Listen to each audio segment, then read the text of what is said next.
You're listening to Within Tolerance, a podcast for machinists by machinists. I'm your host, Dylan Jackson of Protein Machining, and this week I'm joined by David Rahn. Welcome, David.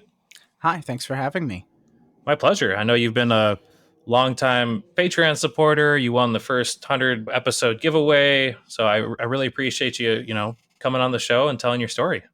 Yeah, happy to tell it. Where should we begin?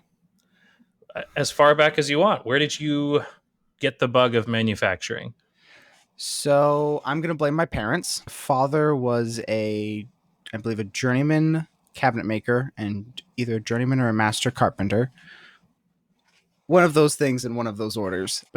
And so he had a wood shop when I was growing up. And my mother was very much into fiber arts and fine arts. That was one of her majors in college. So I kind of grew up around people who made things, and I had that exposure early on, and it took me a long time to realize that that was fairly formative. So, growing up, having that around you, I think it predisposes you to finding your way into a wood shop or a metal shop. Definitely. And so I didn't really do much with that as a young kid. My father had kind of retired from woodworking and from being a professional in that industry. By the time I got a little older, into my older childhood, my mother was busy being a PhD psychologist, so she didn't have much time for doing arts and crafts around the house, but I still had plenty of opportunity to be around sewing machines and table saws and all gamut of making things. I wouldn't say manufacturing, but when I was about 12 or 13, I found YouTube, and I found the YouTube maker scene with woodworkers and, guys with CNC routers or knife makers and bladesmiths. And I fell very deeply in love with the maker thing, the Adam Savages of the world and all that. And so I got into blacksmithing and bladesmithing, devoured books on metalworking, but very traditional techniques. Like, I knew what a metal planer and a shaper was before I knew what a Bridgeport was. And I thought a screw cutting lathe was an old timey pedal powered thing for the longest time, because that was what was in the books that I read, which were written at the turn of the century and reprinted in the 50s. And when I'd gotten my hands on old copies of them. And that was kind of where I stayed in manufacturing and metalworking until I was about 16 or 17. And I started taking drafting classes in high school. And one of those drafting classes had a slightly practical portion where we spent some time out in the shop. We did in the metal shop, and we used a bench grinder to, sharpen a chisel or something like that. And it had, I don't know why it had this slightly practical segment, but it did. And so that was a little more exposure to more modern manufacturing or metalworking, but still not manufacturing. But the instructor, the teacher for all those engineering classes, also taught all of the mech ed. And he was like the only teacher in my entire high school who would push kids towards technical college and towards the trades. I think he was a tradesman himself for a while in commercial carpentry, and he pushed a lot of kids towards going to, into being an auto mechanic or doing body work and restoration on cars and stuff. And he pushed me towards doing fabrication or some other kind of technical trade. But I was very much not interested in that. I'd been told from a very young age, if you like making things, you like taking things apart and hacking stuff together, you should go be a mechanical engineer. And I had fallen down that route. And it was like my senior year of high school. I'm 18. I've taken a couple courses with this instructor who's consistently said to me, you should think about tech school. And I'm like, I don't want to go to college. I'm not getting accepted into the colleges I want to go to. And my family's moving to Wisconsin in a year from Southwest Iowa to West Central Wisconsin. Like, big life changes are happening. And I've clicked that I don't want to go to college. So I said, I'm going to take a year off. I'm just going to evaluate my prospects. And then that spring, I graduate high school. My family moves to Wisconsin like 2 weeks later. Like, done. Jeez. Graduation. We move like 500 miles away. And then that summer, my father passes away very suddenly, very unexpectedly. And it throws my whole family just completely for a loop. Oh my goodness. That's so tough. I mean, like, in such a formative time too, to have all of that happen at once. I'm so sorry. Yeah, it was 2015 was a very rough year for my family. We lost a couple members of the family. There was some bad breakups within the family, and it was just a rough year, but it made everyone pause and slow down and reevaluate. for a little bit. And so I took my 1 year planned off turned into a couple years. And after those couple years, I decided I was going to go to technical college. In those intervening years, in those 2 years, I had, of course, kept learning about metalworking because I'm still interested in blacksmithing and bladesmithing and yada, yada, yada. And that whole tract on YouTube, once you fall down the metalworking rabbit hole on YouTube, it is only a matter of time before you stumble across an Adam Booth video and see him turning one of those massive, well drilling shafts that he does all the time that are apparently small for him. And it's like, that's an 8-inch diameter. And he wants a 24-inch swing chuck on a, pacemaker. Right. It's like, he's crazy. But I fell down the rabbit hole of watching Adam Booth. And that leads to This Old Tony. And This Old Tony leads to Stefan Gottswinter. And Gottswinter leads to Renzetti. And Renzetti leads to Lipton. And Lipton leads you to Instagram. Right. And once you're on Instagram, you realize all these other guys who post like once a quarter on YouTube are posting weekly on Instagram, and you can soak up all this knowledge. And so I was just soaking it in like a sponge. And I found King Tutley and the Home Shop Machinist podcast and all that. And I devoured all the content I could. I bought books. I had all the books for my technical college coursework read through by the time I got through to my first class. And I'm not a particularly good student. I'm an enthusiastic one when the interest piques me, but I don't read through textbooks normally. But those I devoured. And so by the time I got to tech college, I knew how to run a South Bend and a Bridgeport in theory. Like I knew what all the levers on a South Bend Heavy 10 did. Right. I knew how to single point thread. I just had never physically done it. And that's what the first year of technical college was for me. It was physically doing it. I knew how to read G code by the time I got into my second semester. No, my second year. Because what was it? It was first semester was manual, second semester was CNC introduction, third was advanced CNC practices for lathe and mill, and then fourth semester was 5-axis, Swiss lathe, wire EDM, and sinker EDM at my technical college. Very cool. So yeah, by the time I got into second semester, I already knew G code. I read the books. I had a copy of Machinery's Handbook on my bedside table. I was hooked. So I went through technical college, and like my third semester, I got let go from my part-time job. I was working as a clerk for a local church, and they had to let me go because of budget reasons. And I said, okay, no big deal. And I got an apprenticeship at a shop like 5 minutes from my house where I was living at the time. And that was Superior Machine and Design. Awesome shop. Great place to learn fixturing design, production tooling. Because we did tooling design and build for mostly metal injection molding and magnesium and aluminum thixomorphic molding parts. So kind of like cast parts for those who aren't familiar with that practice, but you got the metal powder in a wax binder that gets injection molded like a plastic, and then it gets sintered out. It gets sintered out or burnt out for the organic binder, and then it gets sintered into a part. So if you ever hear of like a powder metal gear or sintered gear, or a quote cast gear, people don't cast gears. Maybe they do in the backwoods in Wuhan, but like that sounds really bad, but I've worked with a factory in Wuhan that cast gears. So like it's actually a thing, and I hate it. Sounds really bad, but yeah. So when people talk about like sintered gears, that's what they're talking about. And actually, I'm going to piss off a Canadian mining engineer. He's wrong. AVE is wrong. Sintered gears are amazing. Mechanically, they are better than wrought steel, milled, or hobbed gears. Really? For like stress properties. Sintered metal, if there are no defects and voids, which voids, like defect and void rate on sintered parts is something like 4%. So it's like not great, but it's pretty good. The material is denser and it's more homogeneous than wrought material. Huh. Yeah. Never would have known that. Yeah. Not the case with thixomorphic molding, which is how they do magnesium parts. So what's that process? Because I've never heard of that. So some people still call it MIM, and I guess if we're being general enough, it still is.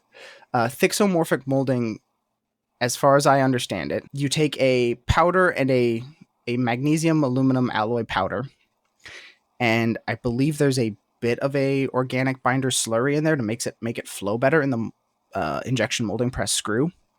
But you feed this powder into the screw, and the barrel is actually running at a much hotter temperature than you would need for injection molding. It's running just below or something like 70% or 80% of the melting temperature of the alloy. So it gets it really hot. And then the pressure of the screw does the rest of the job from actually melting it and causing it to go into a semi-fluid state. So it kind of becomes a non-Newtonian fluid long enough that you can shoot it into a mold and inject it. So there's no organic binder to burn out. There's no sintering process. There's not much warpage at all. So the Thixo molding process is done for like MacBooks. Those are Thixo molded. Oh, really? Yeah. As far as I know, at least some of the older ones, I believe I worked with an engineer who did tooling design for laptop cases that were all magnesium molded or aluminum molded. I mean, I know there's a ton of firearm parts too that are MIM. Seems like. Yeah, I run out of digits when I start naming firearms companies that I've made parts for that I've done production tooling for. But yeah, so my first job in industry was at this shop that did mostly firearms and medical parts, or the work holding for them, for a few big clients in those industries. And we also had our own production staff and a small fleet of YCM machines, just tanks of machines, little Taiwanese machines. I'd take them over a robo drill any day. They're half as quiet as a robo. Really? Wow. Oh, yeah. Yeah. I think Laney Machine Tech just got one donated. Yeah, I just saw that. I want one in my garage when I buy my own house, because you just can't break them. But everyone says that about robos and brothers as well. So they make great tapping centers. But we had like 10 of them and 4 employees running almost, I think, 250,000 parts a year. My last year there, full year, which would have been 2020, we did almost 250,000 parts. A lot of medical, because that ramped up. It was the first year of COVID, so of course, when you've got a program for machining automatic testing well fillers, when you're doing, I imagine that did pretty well then. Yeah. We did a few thousand parts of that, just a few. And when you do firearms parts, when gun sales go up, you're in a good place. Oh yeah. So how did that company balance your own production versus developing processes for other people? Did you have dedicated machines for both? Like these are the production machines and these are development machines, or how did that go? Yeah, pretty much. We had a fully kitted out tool room it was an awesome office. Let me put it that way.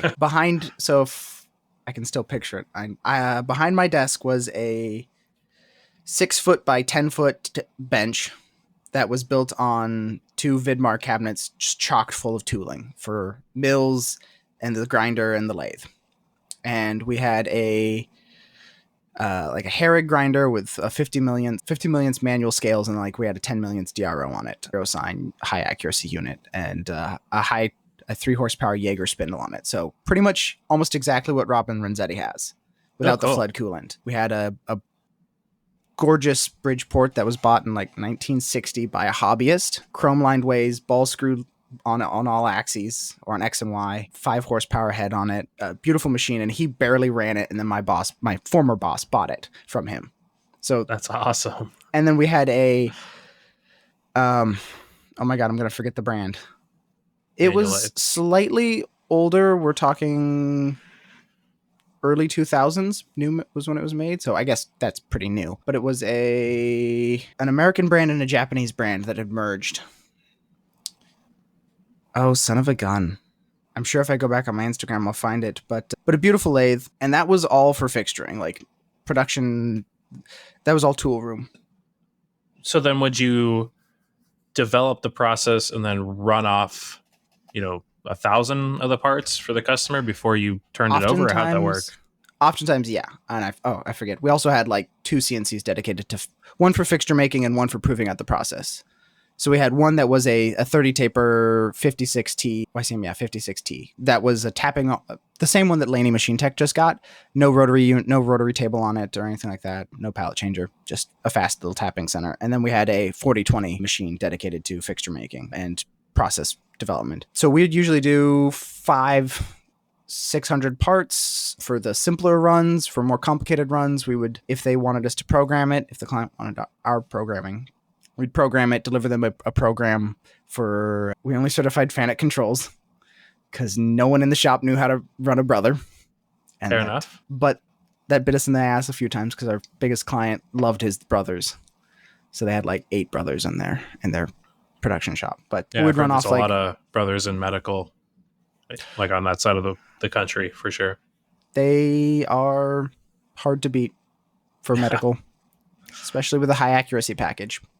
Definitely. So yeah, a client would come to us with the part before they even had an injection mold tool, and we'd start designing fixturing usually. So we'd have a lead up of 6 to 8 weeks before we even had to start cutting metal. 6 to 8 weeks of just design, iteration, ideation. The client would, be waiting on their tool to get air freighted from China, because every tool build's made in China nowadays, unfortunately.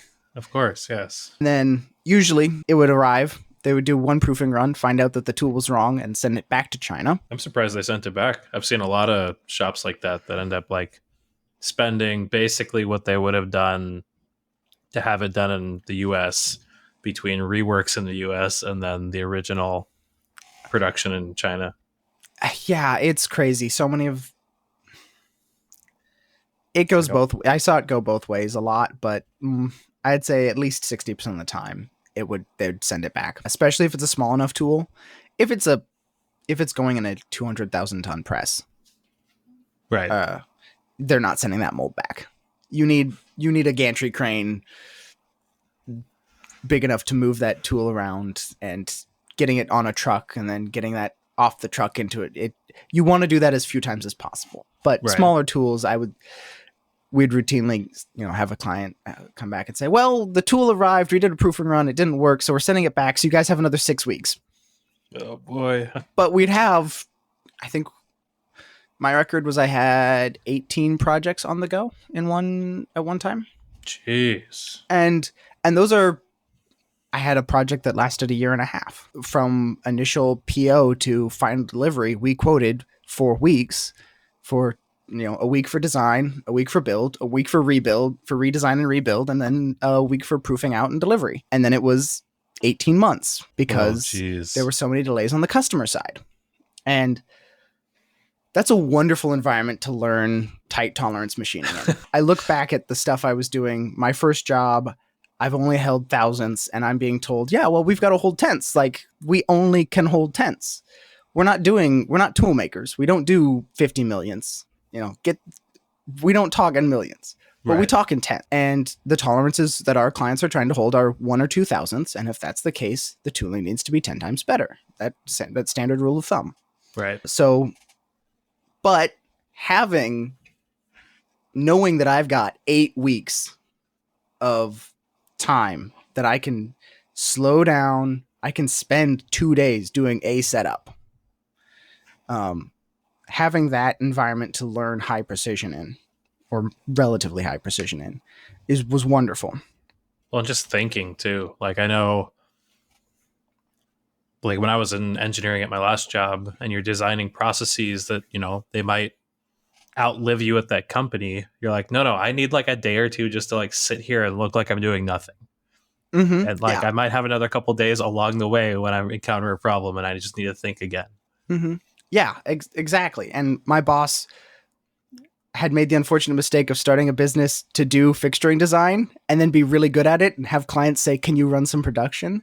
That's how we got into the production stuff.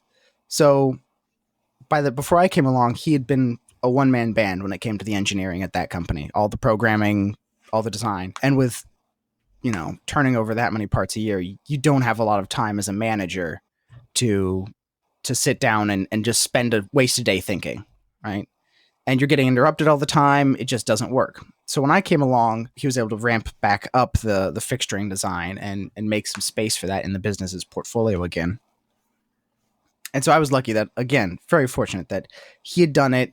He understood what was required of that job, that position, and he would just let me sit and think. Or if I needed to interrupt him and brainstorm for an hour or two, he was down for it all the time. Because at the end of the day, it made a better product for the client. But to kind of move on from where I was at Superior Machine, about fall 2019, I meet my now fiance, and we start dating. And where was it? It was, if I get this wrong, I'll be in trouble. January 2nd.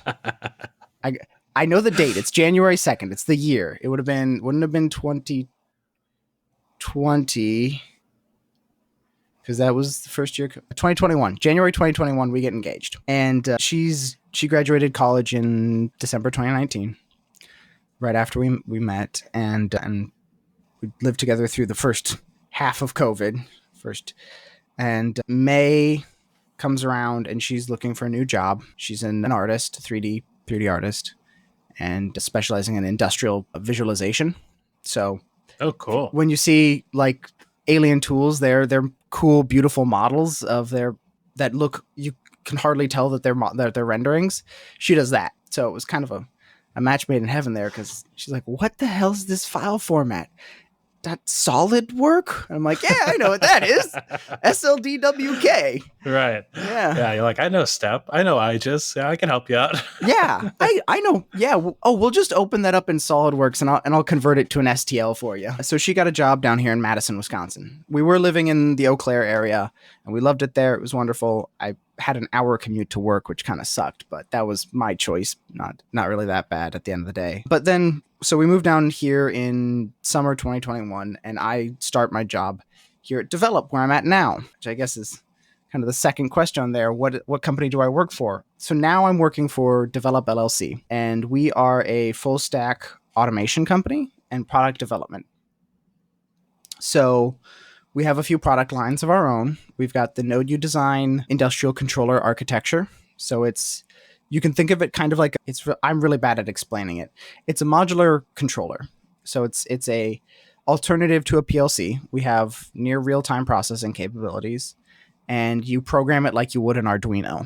It's programmed in MicroPython, so like everyone knows it. High school kids are coming out knowing it. We can communicate over a bunch of different protocols and take inputs and outputs in analog and digital formats, all because of this modular architecture that my coworker and the co-founder of Node U Design came up with, Cody. He designed like a main brain board like an Arduino or Raspberry Pi, and then modules that stack on with a pin header layout that allows for like pass through and stack up of like 8 units in a stack. So you can get, if you want to do like a SCADA, like supervisory control and data acquisition. I got to think about that every time I say it. If you want to like hook one of these up to any old machine, like a injection molder or a machining center, and you want to pull data from it and then also talk to a robot and tell the robot, hey, now you can change parts, instead of relying on FANUC to have that integration, or Haas, or who, we can handle that, because so many of those integrations are machine tool integrator based. So like your Kinemura might not have that, or you might not have gotten that package, but you have free G&M codes, and we can talk over those and do more complicated things than you normally would. So we've got that product line, and then we've got My Baby, which is what's kind of been blasted on our Instagram over the last 6 months, this vacuum fixturing system, which I'm really proud of. We took the concept of just like a standard vacuum plate that Datron uses, and we added in the fixturing locations, and we're also building out an ecosystem. We're trying to go kind of the Apple model of, once you buy in, you don't have to leave if you don't want to, for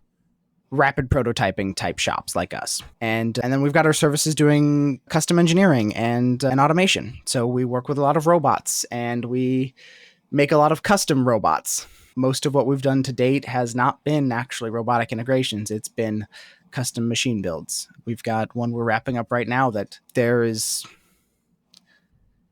hundreds of feet of 80/20 on it, and hundreds of custom parts on it to just do plastics processing. And a client came to us and said, we want to get rid of these 30 people we have running on 3 shifts, all, cutting off flashing on these plastic parts with razor knives. And we said, we can do that. And so we designed a system to do that. So that's where I'm at now, and that's what we do there. That's really cool. And you guys, is it just the Datron you have as far as machine tools? for now? So machine tools, if we're just counting like machining, yeah, it's just the Datron. If we're counting manufacturing capabilities, we have two 3D printers, the Datron, and a Neoden pick and place system. So we've got pick and place, conveyance, and reflow oven. And we also have the glue bot is what we affectionately call it. It is I think it's been on our Instagram a little bit. It's the ugly orange machine that's got a syringe for a tool head now. It was a Grunblau platform CNC router that my boss bought and built 9 years ago. It kind of started the business, and it has been converted so many times. And its most recent incarnation is a adhesive dispensing robot. So we can do gasketing and full-on adhesive applications. So, that's really cool. Yep. So all of our Node U design enclosures that we machine, they're all machined out of billet aerospace grade aluminum. It works. The marketing works. They're IP67 rated, and they're washdown rated as well, which is that's great. Different rating, which is funny. And so it dispense a gasket in those. And the vacuum plates, they're a stack up of two plates, and they get a gasket in between them that glues them together permanently, in air quotes. You never would think that that's such a problem, but I've got a friend who owns a commercial lighting company. They make like outdoor LEDs and stuff. Mm-hmm. And he's looked into those a few times now because, humans are not perfect. And like you want a perfect gasket. Like when you're trying to rate something for outdoor usage, it's surprising how many problems people can incur. Yeah, we've looked at, it's funny. The platform, in my experience, is as good as some of the custom built solutions from suppliers that are out there that are easily 10 to 15 times the cost of the machine, maybe 100 times the cost of the machine in some cases. And this is going to sound like the Datron fanboying starts now. The only solution I've seen that is actually like perfect is the Datron system for adhesive dispensing, but they don't market it in the US. And I don't think you can buy them in the US through Datron Dynamics. I didn't even know they had one. Oh, it's literally the best, but it is the cost of an M8. It is a $250,000 glue bot. I think, don't quote me on that price, but it is an expensive machine, and it is like everything I've heard and read about it is that if you need to have perfect gaskets and you can't get away with O-ring stock, that's your solution.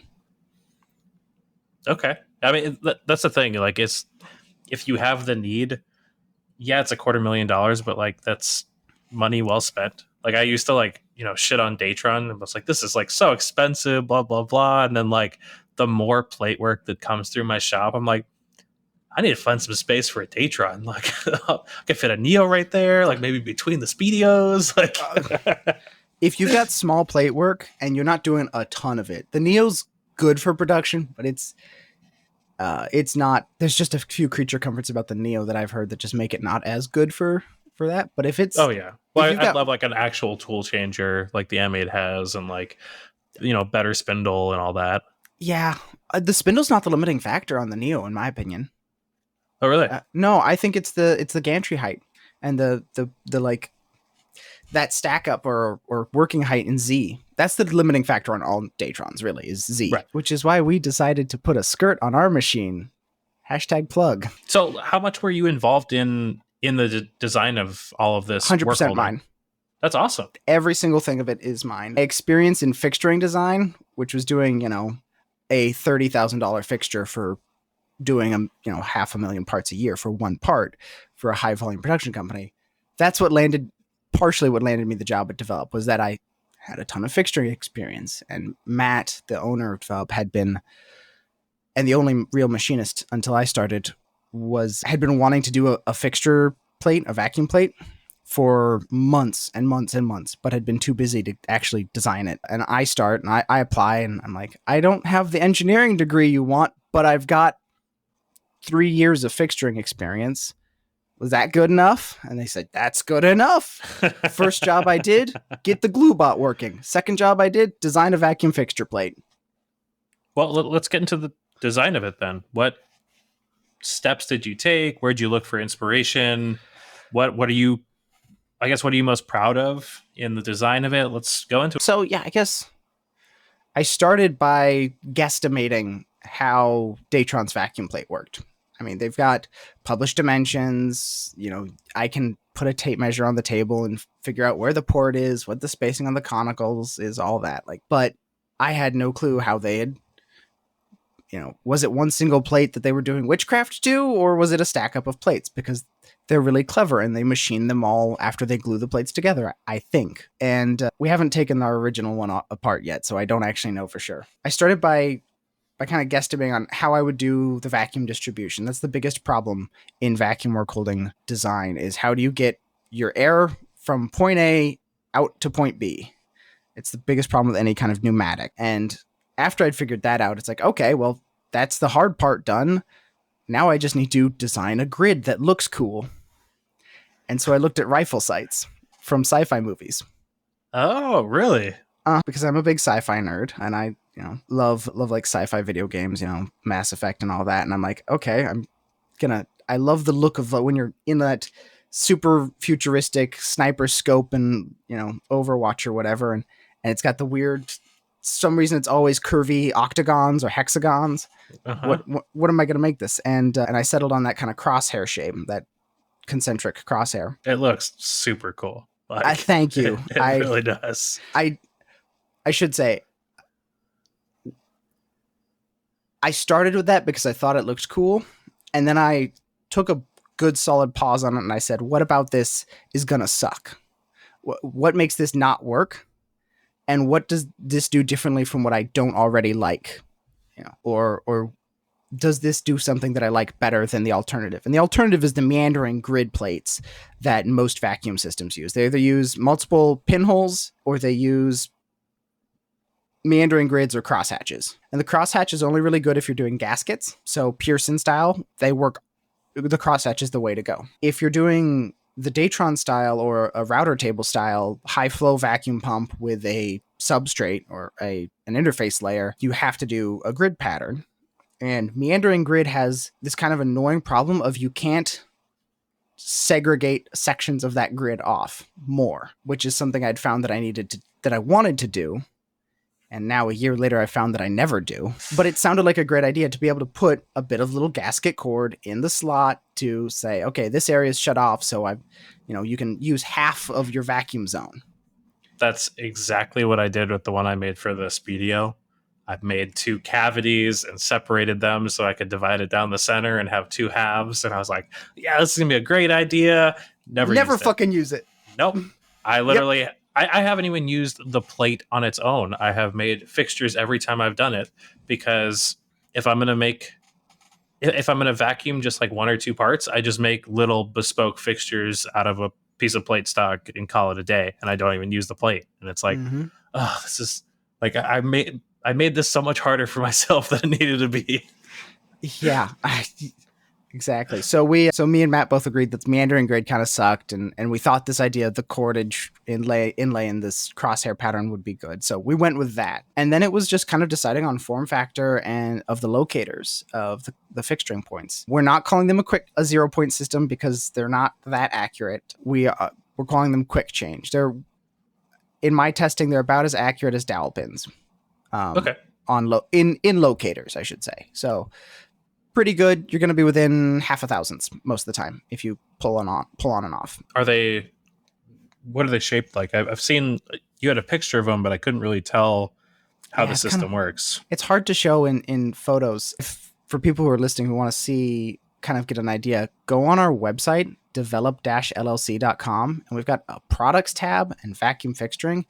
We've got all the current documentation up there. You can see an exploded view and a detailed view of the conicals. So it is a cone. It is a duplicate of the Datron system in terms of functionality, and it's completely cross-compatible.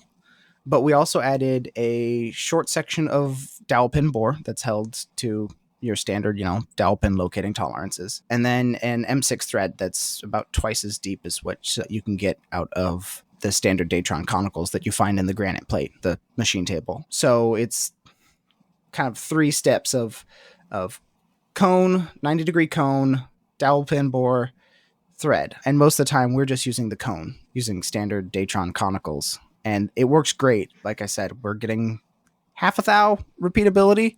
But in terms of just ease of use, so much faster than a dowel pin. You just swab out the conical with your finger and make sure there's no chips on the fixture, drop it on, it seats into place, and then sink home a couple M6 screws and you're done. That is one question we've gotten, is why M6? Because they're metric machines. Because they're metric machines. The other question we've gotten is, why didn't you go bigger? You had the chance to go bigger. Because if you try and put a bigger screw into a Datron conical, you lose the conical. Interesting. Because the conicals are sized for M6. And that led me down a rabbit hole. Why is everything on a Datron small in terms of work holding? Why is the fastening all M6? It's because you don't need anything more. You don't need a 5/8 screw. You don't. Right. Yeah, it takes nothing to hold against the forces you're generating on a Datron. Well, yeah, I mean, it's not that powerful of a spindle. Like, no, you know, 3 kilowatts on an M8 with the tool changer. It's 2.2 kilowatts on an M8 if you've got the direct shank clamping. Yeah. Like, you've got nothing. I know that you can use like the whatever Datron calls the FCR on there, but like besides that tool, like it is an FCR. It's just an FCR. Like I know when Easton came and visited you, he was like, yeah, they just have an FCR called something else. And I was it's the monoblock, okay. Yeah. Yeah. I find that so funny. I walk in on my interview and I'm like, I want the FCR. That thing looks like it just shreds aluminum. And I bet if you had a spindle horsepower to push it, it would do great. And Matt pulls out the box. He's like, oh yeah, here's the part number. I see big Daishowa FCR. I'm like, oh shit, I've already run one of those. Never mind. It's Yep.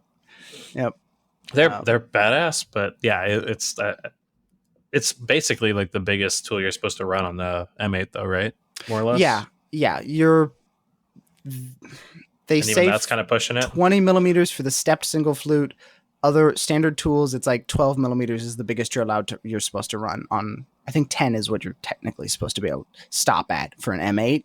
You can put a 12 in there if you go to dunk directly for the tribose holders. But save cutting directly through an M6. There's no way you're going to move stuff with a 10 millimeter tool. No, yeah, exactly. So you just don't need it. You're not generating enough force. So that's why we don't go much big. We haven't gone any bigger. The biggest problem we actually had with the vacuum fixture plates was the height, the thickness. We thought we were being clever and reducing the thickness by 5 millimeters. We thought 5 millimeters more Z. Who wouldn't love that? We would love that. That's great. You can't face it off with the monoblock. Yep. It turns out 30 millimeters, you still can't face it off with the monoblock if you get too low. Really? If you have the shorter monoblock, because it comes in 2 sizes. Oh. Short and long. And the only one you should buy is the short. Right. It just has too much leverage on that tiny little HSK 25E if you go with the longer version, in my opinion. Datron says it's kosher. I think go smaller.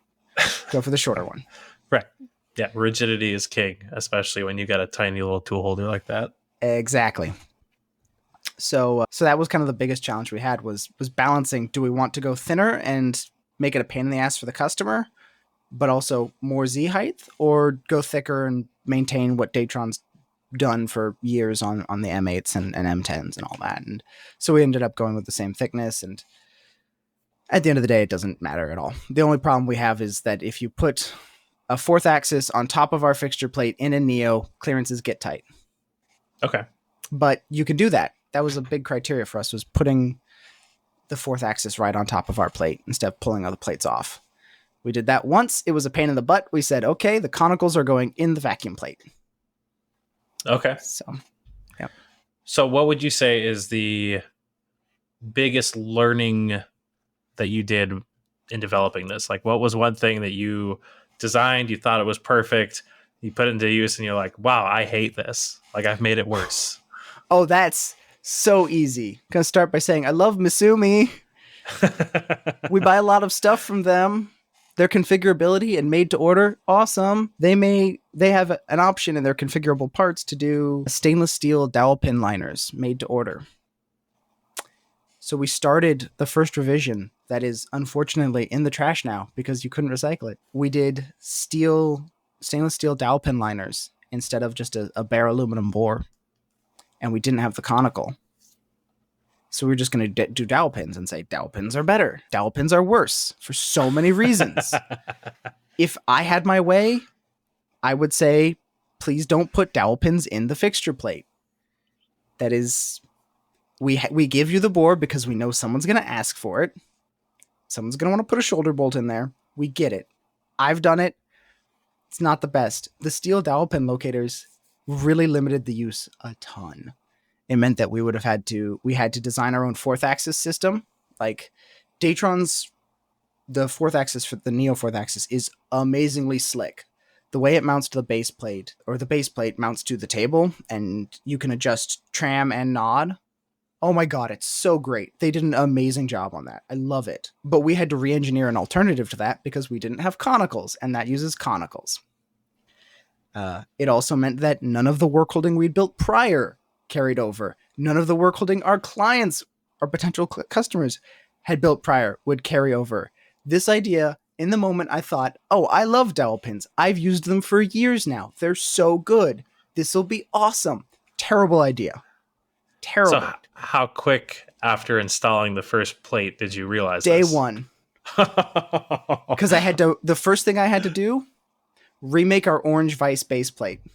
Oh no. Because we have these, we love the orange Gen 1 Delta vices. I love them, but they're too freaking tall for a Datron.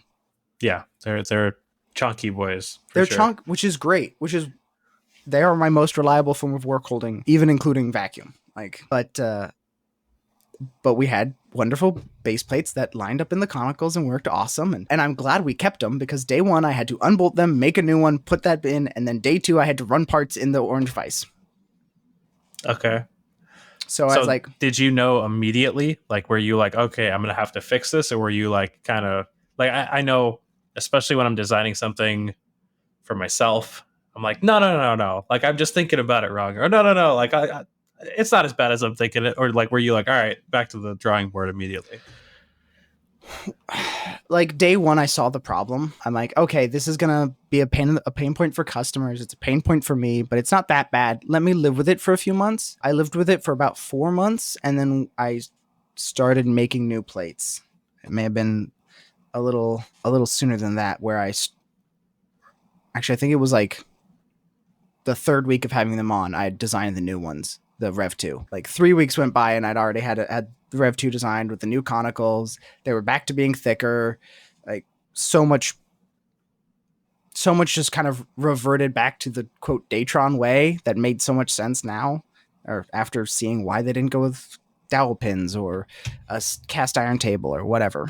Right. And then it took like 6 months for me to have enough free time at the day job to actually remachine the new ones. Oh. My schedule was so booked that I just couldn't get it in.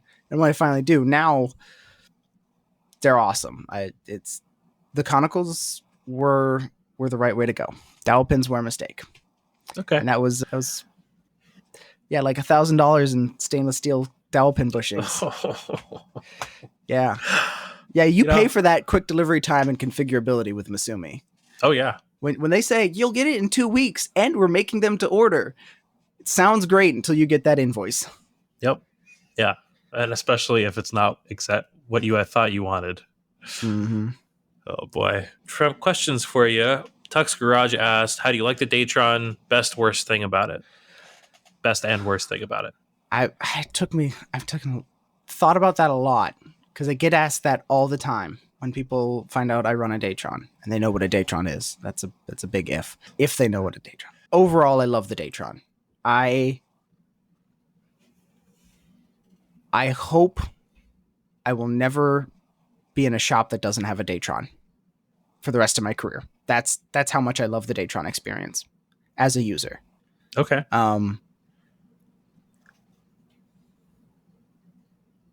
Best thing about the machine is the control. And I think every Datron user will tell you that. I think we're all in agreement there. It's like brother users, except we're right and you guys are just brainwashed. I can't say that the control is good, but it is not next control good. Yeah, I kept hearing, oh, the Next control is so user intuitive. It's not Next. The C0s, it's great. It's so much better than Fanuc. And yeah, it is so much better than Fanuc in some ways, but nothing compares to Next. So yeah, I think it's a true statement to say that Datron is an awesome software company married to an awesome engineering company. And sometimes there's a bit of miscommunication between the two, like any marriage, but at the end of the day, they are better than each would be alone. The Next control is by far the best thing about the machine. The worst thing about the machine, though,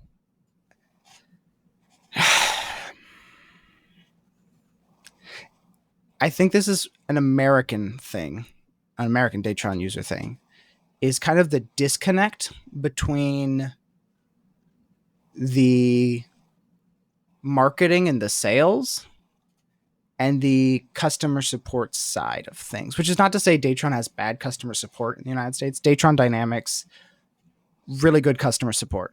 When you call them up and you say, my machine's doing something funny, or I have a tool stuck in the spindle, they will walk you through it. They will help you. They'll do their best to help you. But the marketing side of things sometimes makes it look like Datrons are perfect machines. Right. Well, you're walking me into another one of our questions from Contrast 4D, who owns a Datron. Mm-hmm. He said, I wonder if you can ask David about your experience and how honest you'll be. It feels like Germany and the US are disconnected. Amazing machines and tools, but the rest is lacking. So I'm not sure. I'm guessing by the K, and I follow Contrast, and we've talked a little bit. I'm pretty sure they're in Germany. I think it's here. Is he here? Yeah, he's in the US. It must have been a different Datron user. There's so many of us, and we're all kind of sleepers, and we all kind of somehow congregate and meet each other on Instagram and Slack. So I get them all mixed up sometimes. Yeah, I would agree with the statement that Germany and America are disconnected, because they are. It's a fact that they are different companies run by different people with different cultures and different priorities. Not to say that either company does a bad job of anything they do. Every experience I've had with the German arm of Datron has been awesome. And most of the experiences I've had with Datron Dynamics have been pretty damn good. I think it's different. I'm going to draw a comparison to Kern. Kern Precision in America, from an outside perspective, not being a Kern user or in that family, feels like they really buy into the Kern mentality that's portrayed in Germany. Mm-hmm. Datron doesn't feel that way sometimes. Okay. Datron Dynamics sometimes feels more like less like they wear the badge of, a machine tool builder, and much more like they wear the badge of a distributor. So all the things you normally feel with a distributor are there. They're just turned down a bit, in my experience. I can't say anything bad about them, but in the same way that you can't say anything bad about most of the distributors you work with. There's just the one or two that sour the whole batch, right? Right. So I guess maybe a better way to put that question is, if you're speaking to someone looking to buy a Datron, what are some things that you wish you had known going into it, or that your company had wished they knew going into buying the M8? I guess I can be brutally honest about one thing. Don't buy the pneumatic work holding. Okay. It gets pushed quite a bit. I used it once, and I will probably never use it again. Wow. That good, huh? It's great. Yeah. Yeah. It's so good. I want to keep it pristine for the next generation. Yeah. If you want to throw parts, it's the best thing for you. Wow. Now, in a perfect setup with properly cut soft jaws, it'd probably be good, but it's just a general purpose vise. No, pass. I didn't even know they had pneumatic work holding. Yeah, it's a little pneumatic vise. They show it off on their Instagram all the time. I don't think they push it as hard anymore, or they used to show it off all the time. No, maintenance on the machine is a little bit of a bear. Okay. There's no automatic lubrication. You're crawling around getting messy. The machine's open. Like all of the ways, all the guides, the ball screws, it's all open. I had a post on my Instagram a couple weeks back before we started a long runtime project that we're just finishing up now, where we had 15 days of 20-hour runs, I think was what it ended up being. That's a lot. Yeah. Yeah. I had to pull all the guards off of the X-axis and the Z-axis to clean all the guideways after greasing the machine and just jogging it around for half an hour to get all the grease worked through and all that. And I had to do that because if you don't wipe off all the excess grease that comes out, chips and dust stick to it. Yep. And then the wipers on the carriages knock it off the end, or it's a highly dynamic machine. There's some G's going on there. It'll just drop onto your part. And these parts that have these super long run times have super long run times because they've got a bunch of work with a 0.5 millimeter tool. That's fairly long stick out. It's like a 5 times diameter 0.5 millimeter tool. No thanks. I love it. It's great. Super reliable. You go straight into the hole and you volume mill all day long. Literally all day long. Right. Goodness.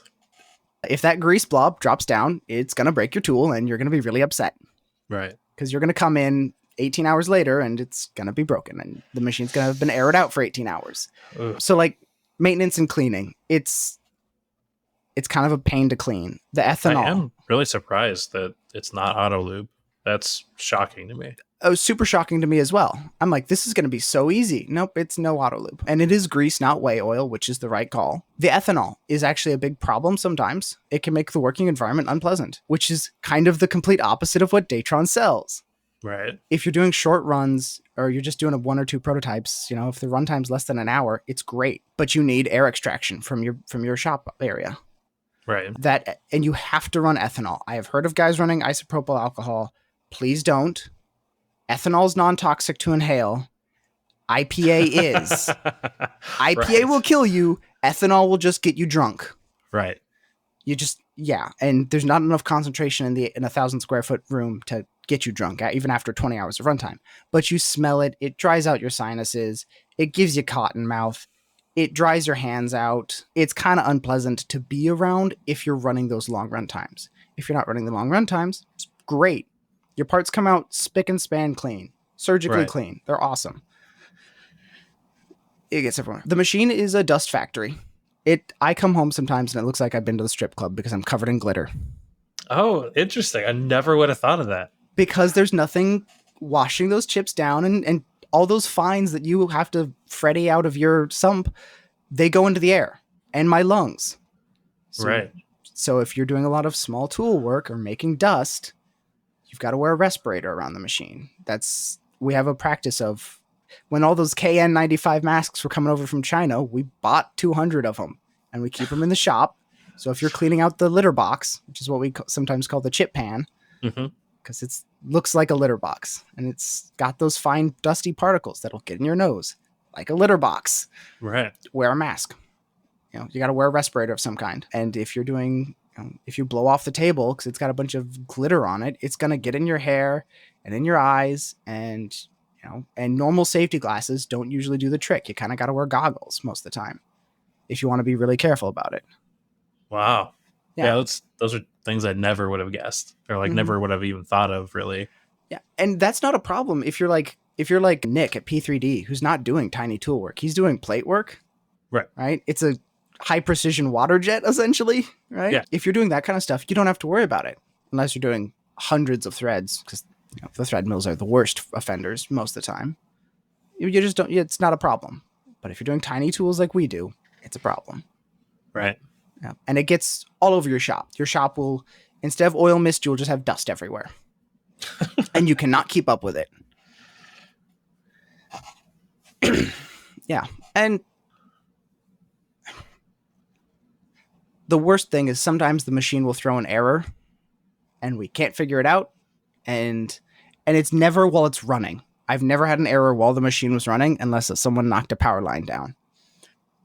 Really? It is when you are probing or when you start up the machine, especially after it sits. And a good analogy is like a German sports car. And as someone who drives a budget German sports car, I can tell you when they sit, they don't like it. Right. Yeah. Even if you're driving one that's made in England, if it's engineered in Germany, it doesn't want to sit. Yeah. Well, it was like, when Grimsmo bought the Williman and it was working right up until they sold it. And then it sat for 2 weeks. That's all it takes. So we have a policy of don't let the machine sit for more than 2 weeks. Always have a project, even if it's like an hour-long run. Just get a project on there. Very interesting. But if it's running, the machine has been dead reliable for the last 8 months because it hasn't gone a week without being turned on and run. Okay. Ethan asked a feature you wish Datron would include on their machines. Rigid tapping. 100% rigid tapping. And the MX Cube has rigid tapping up to M5. I think that's BS. I think it can do an M6. Okay. 8 kilowatts. I've seen an 8 kilowatt spindle rigid tap at 6,000 RPM in aluminum. Mm-hmm. I think it could do it. You mean you don't like thread milling every single thread ever? Fuck no. Okay. At my last job, we would rigid tap 080 threads and 126 or something? Like all day long in 17.4 stainless. Mind you, high density MIM 17.4 stainless. We would tap micro threads all day long with no tapping head, like in an ER collet. Mm-hmm. And being able to do that, and then in the same machine, rigid tap like a 3/4 inch thread. Amazing, beautiful, wonderful. I did not know how good I had it. I wish I was running a Speedio sometimes because I just need rigid tapping. Thread milling's wonderful. But rigid tapping's better. Right. I've heard it's the rigid wonderful tapping when works. you're doing a few threads. It's not wonderful when you're doing thousands of threads. Yeah, and it's almost like I shot myself in the foot and designed a fixture plate, which by necessity has a few hundred threaded holes in it. Exactly. Yeah. I've heard the MX Cube's rigid tapping is awesome though. It does a great job of it. Yeah, I've heard that the integration with Next super great, and the programming of it is awesome. Which is weird because in my brain, my G-code brain still says, but rigid tapping's drilling and you don't drill on Datrons. Right. I think Contrast just posted today, just going to date this episode, on his stories, like, what drilling? Drilling on a Datron or something was his caption. And he was just interpolating a hole at blinding speeds with like a 2mm end mill, single flute. And it's like, yeah, exactly. We don't drill on Datrons. Right. So. Which, yeah. I think that goes back to like utilizing the machine how it's supposed to be used. Like I've talked to some Datron users and they're like, oh, it's, you got to learn how to use it. I'm like, yeah, like any machine though. Oh yeah. Going from 4020s and a 40 taper VMCs and 30 tapers to a Datron was just a huge jump for me. I think it was like someone like Ed Kramer, who went from running desktop machines to running a Neo. I think he probably had an easier time than I did. Oh yeah. Yeah, for sure. Especially coming from those, like the PC based interfaces that are all nice Electron apps, web apps running on your desktop, to going to Next, which feels very much like a web app. I'm sure that was so easy for him. But for me, it was like, wait, where's my G-code? There's no G-code? I don't get a preview. I don't get look ahead. Right. I get distance to go, kind of. Yeah, there's no single block. Is that correct? No, but okay. So I get what the Heidenhain guys say now. I didn't used to get it. They said, "Oh, I just turn my rapid and feed rate knob to 0, and I just send it." Single block's terrible. Why would I single block? Single block completes a move. I don't want to complete a move. I want to sneak up on the move and then send it. Datrons, if you buy a Datron, the one thing you have to buy when you buy a Datron is the jog pendant. Get the jog pendant every single time. It is a super intuitive experience to just proof out a program using the jog pendant, because you have feed rate knob control. It only goes to 100%, which is a problem. That's another thing I wish a feature they would include is override. I want to be able to go to 120% on my feed rates, but you can turn down feed rates and rapids independently. So, and when it gets to a feed rate move, it just does an optional stop, non-optional stop, a feed hold. So you can just barely crack your rapids open, like the Heidenhain guys talk about, and it crawls down in Z, and you're like, oh, yep, it just paused, so it's going into the feed moves now. Yep, I set up my work coordinates right. Okay, crack open the feed rate. Yep, okay, let it rip. And I've got 3 layers of simulation behind me now, like, by the time I get to the machine. I've got my CamWorks simulation. I've got CamWorks verification, which is the body compare, and then I've got Datron simulation. And so the control tells me where my rapid heights are, what my zero is, what my lowest point in Z is, all that. And I can click on each feed line and see what tool's doing it, what point is it at right now, where's it going to. So by that point, I'm confident that my code isn't going to crash. Okay. I think that's understandable then. Yeah, because I've heard the same thing about Hide 9 as well, where I'm like, no single block, but that makes sense when you've got access to both of those knobs and you're able to sneak in on stuff like that. And you've got the Speedo's got the pause on the door when you crack open the door, and I think it leaves coolant on though, which is no, it shuts coolant off. Oh yeah, it's everything. Oh, that's and good. It starts it all back immediately too. But I mean, it still like drips, and like if you're too quick with your head inside the door, you're still gonna get some coolant in your face. Just gotta crack it a thumb's width. Right. Datron's got a pause button on the jog pendant where feed hold rapids at set to 0 and spindle stops in a heartbeat. You know, it's like you hit E-stop, but you can hit resume. The one thing it doesn't do is turn off the mist coolant, so you'll just be blowing ethanol out of the nozzles if you walk away to go to the shitter. That's great. Yeah.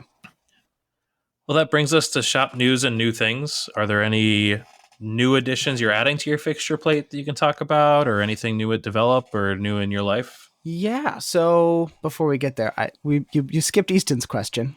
I totally did. I meant to save it for last. So Easton, Mori Manufacturing asked, how many machinists does it take to install a surface grinder D? And I hear there's a pretty good story behind this. So I'm going to go first say thanks for kind of introducing us, Dylan. I found out about Easton through Within Tolerance, and when I moved to Madison, I'm like, I'm going to hit up this idiot. And lo and behold, we're the same kind of idiot. So we get along just great. So we had a play date, and he came and saw the Datron, and then he said he just got a new surface grinder, and I love surface grinding. It's so zen. It's so much. I love it. And so I'm like, well, I need to come to your shop now, and I want to see your brother because we're thinking about getting a W1000. And so I want to learn about the brothers. And so we went to his shop to hang out, and I've been there to hang out a few times, and we talk and connive on dumb projects. And the last time I was at his shop, we were installing. He had just bought one of those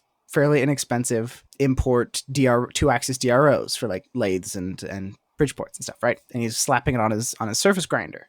He's got a really nice Kent, which is like a Mitsui clone. And we installed it. We designed and made up this bracket in an afternoon. We were kind of challenged ourselves to kind of race to get this thing installed. And so we just taken my pocket scale and, taken some dimensions off the machine and kind of eyeballed it and guessed and checked and was like, yeah, it'll work. We slap out a couple brackets, we get the thing, drill and tap into the casting, get it all mounted up, right? And in this process, we find like 3 dimensions that I misread or he wrote down wrong or programmed wrong. Like we have made a dog's breakfast of this. We've done a shit job of installing this DRO. And then we get to the end, plug in the DRO. It works. The DRO power's on. The scales work. It's reading the scales. What the fuck are those numbers? Why do they look so wrong?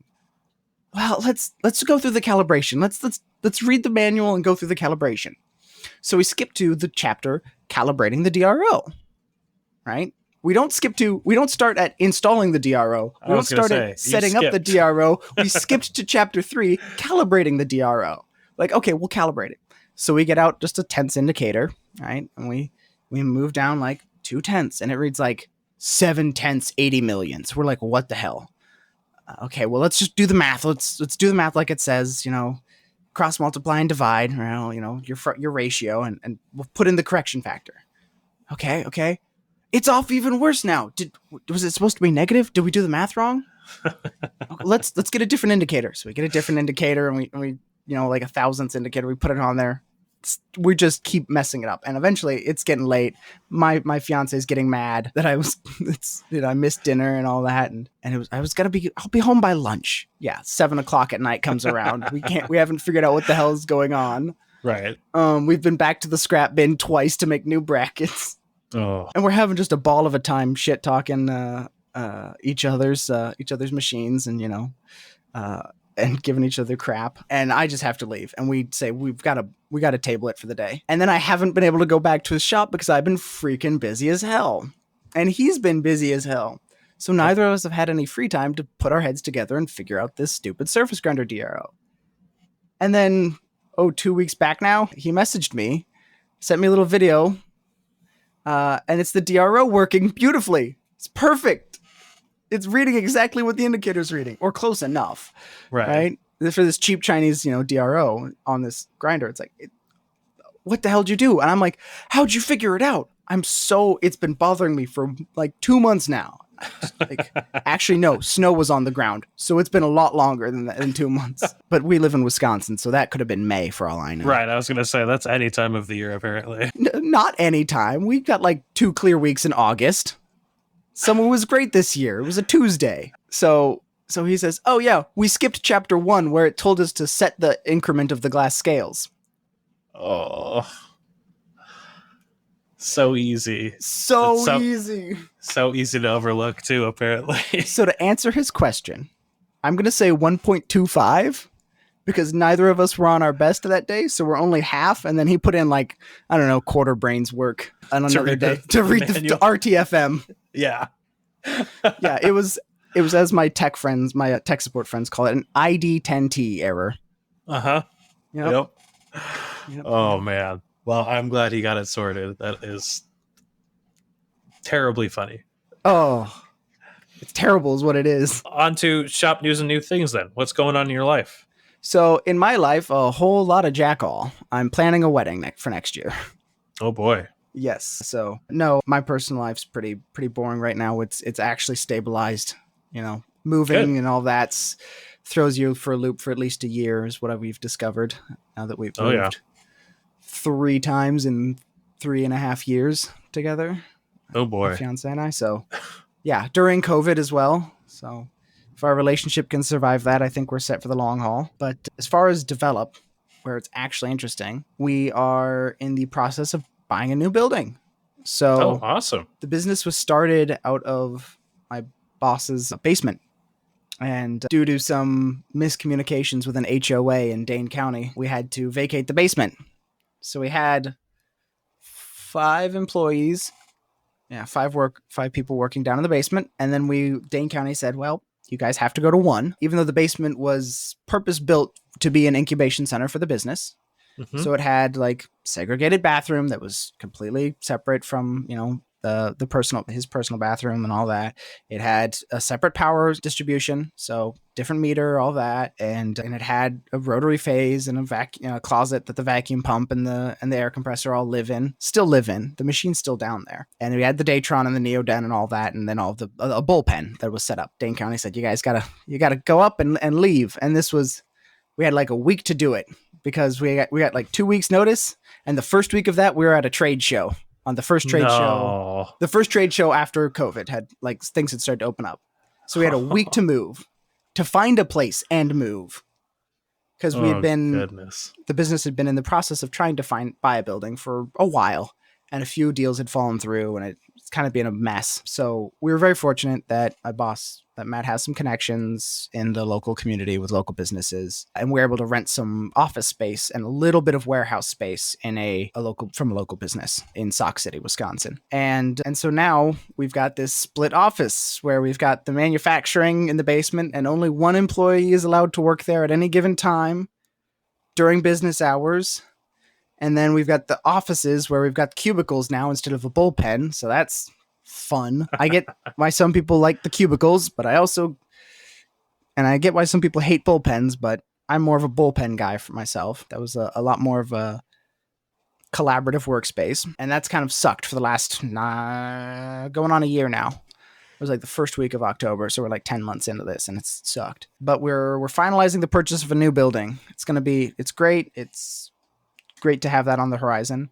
And with that, we're going to be ramping up some equipment. We're looking at getting either a brother or a wash-on. I don't want a Haas, but that might be on the list because you can land a Haas in no time and everyone knows the control. Mm-hmm. Yep. I think we all probably ran up 1 or 2 Haases in technical college or 5 or 6. Right. Which is a plus for Haas. But yeah, so we're, going to expand some equipment and we're launching. So we did kind of a soft launch of the M8 and the Neo vacuum plates.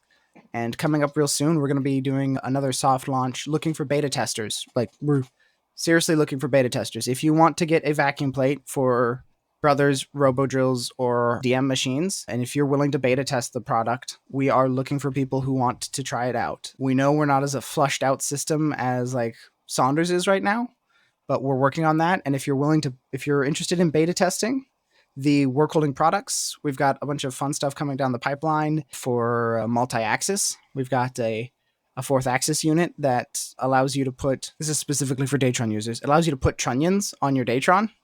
Oh, cool. Even on a Neo. We actually have, I think we've got 45 millimeters more length in your x-axis capacity on a Datron Neo than the standard Neo tailstock gives you. And we lose 50 millimeters because our grid positions are offset from the Datron. So like, I don't know how I pulled that one off, but I'm really proud of that. We get you a whole like 2 3/4 inches more. Right. That's And a ton. with a tailstock support, like an A-frame style trunnion. So we've got that coming. We're soft launching that, and we're looking for more beta testers. So if you've got a Neo 4th axis and you want to try that out, it does work on the standard. We have a model that works on the standard Datron conicals, and we have a model that works specifically for our fixture plate to give you 3 positions. We've got like angle plates coming out so you can stack up weird whatever work holding you need. We're going to be coming out with some more traditional style work holding. We've got a vise in the works. What's the best way to reach out for this? Contact us fill out the contact form on develop-llc.com or reach out via Instagram. That's monitored all day, so during working hours. And awesome. Most of the night, because my boss is a mad lad and stays up till like 2 a.m. answering emails. Wow. Not really, he's not that bad. Yeah, that's what's coming down the pipeline. We're super excited. We've also got some more modules coming out for the Node U Design product line. So if there's anyone out there who needs an industrial microcontroller that's like super easy to program, even an idiot machinist like me can do it. If you need that kind of thing, we've got more modules coming out that we're super excited about to provide some really, really commonly requested protocols. So, yeah. Awesome. That's great. Well, that brings me to the last question I ask every guest every week, which is, what did you research this week? And it can be anything under the sun. It's just what's been popping up in your browser. Popping up in my browser. Let's see. The number one thing that's been popping up lately is mods for Voron V0s. Okay. My newest coworker, he started 90, almost 100 days ago now. He built a V2.4 R1 last year, or the year before last, a while ago. And of course, everyone who listens is probably very familiar with the Vorons now. Yeah. And I think you're probably single-handedly responsible for getting like at least a couple hundred machinists interested in Vorons.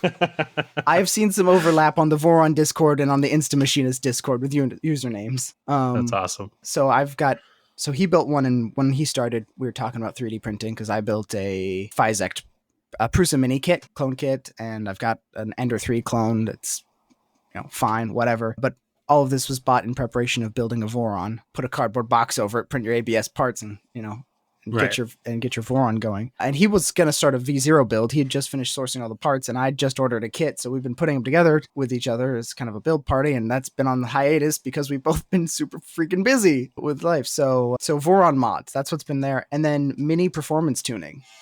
I have caught the fast car bug, and it's so much, it's like drinking from a fire hose. Yeah. Holy crap, you car guys are insane. Yeah, you want to talk about a money pit.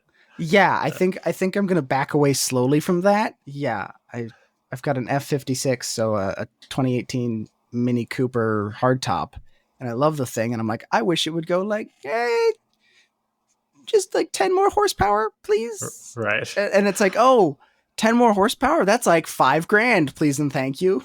Right. Yeah. Is that the supercharged one or turbo? Turbo.